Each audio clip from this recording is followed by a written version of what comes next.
This week, we celebrate the founding and independence of two of the largest countries in this hemisphere, Canada and United States. To my fellow Canadians and Americans alike, enjoy your National Week. Hi everyone. Welcome to today's episode of our Congress series. We're back here in my room. We haven't been here since, I don't even remember. It's been so long since I've been up here, actually. So, yeah, we're here in my room. Also, I'd like to point out that we're now in July, which means we have pretty much all the rest of this month and one day in August left of our series. Yep, this is week number 5 of how many we have left.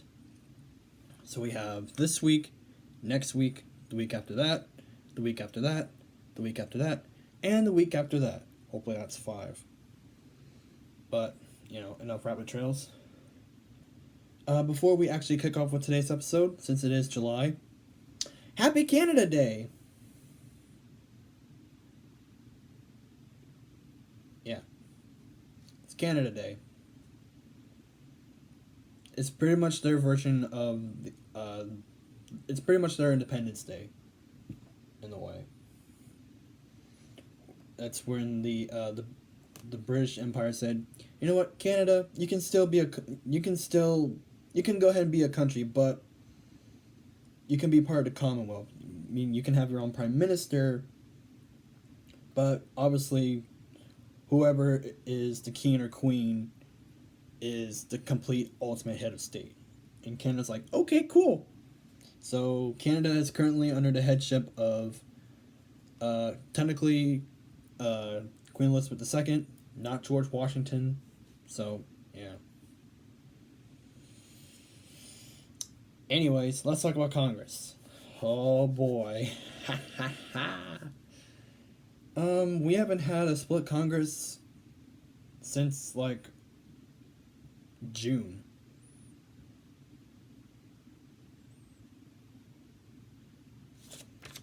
So this is our 97th episode, in which this Congress was in session from 1981 to 1983. A couple things happened in America at this time,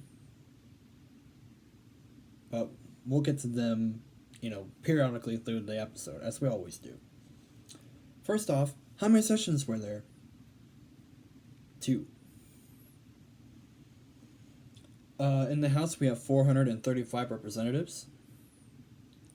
The Speaker is Tip O'Neill, who is a Democrat, which in turn we have 241 Democrats and 191 Republicans. Excuse me. Over in the Senate, we have 100 members, obviously.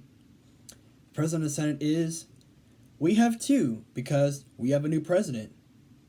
Ronald Reagan is now president during this time. So, yeah.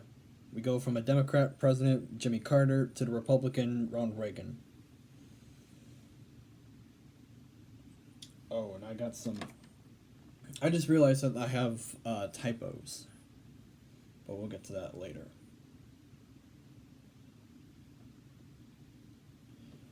But anyways, the president of the Senate at first it was Jimmy Carter's vice president, Walter Mondale, who was a Democrat, and is now future president of the United States and the most recent president to actually die, George H.W. Bush, or George Bush Sr., who was a Republican.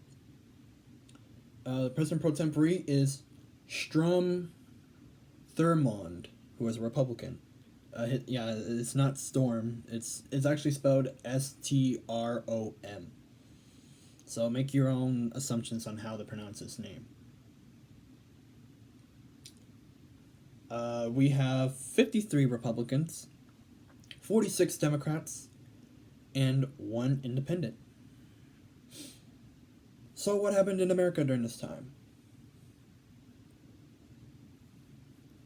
Well, I decided to pick two things. One thing politically, and one thing kind of culturally, because not really all about that life, but just the general buzz feed or whatever. The political thing will be first, and then our kind of pop culture kind of deal. Um, President Ronald Reagan, again, he became president, became the first U.S. president to address a joint session of the British Parliament, which, once again, is kind of like it's it's the legislative branch of the UK. Again, they still have a royal family. They've been a monarch for centuries. However, I'm not 100% sure when the monarchy actually, quote unquote, started. But, yeah. He's currently a monarch. Oh, I hate this time of year where they be shooting off fireworks at random. But anyways, our pop culture reference. The album Thriller by the king of pop Michael Jackson is released at the time, which becomes the best-selling album of all time with over 47 million copies sold. Yeah.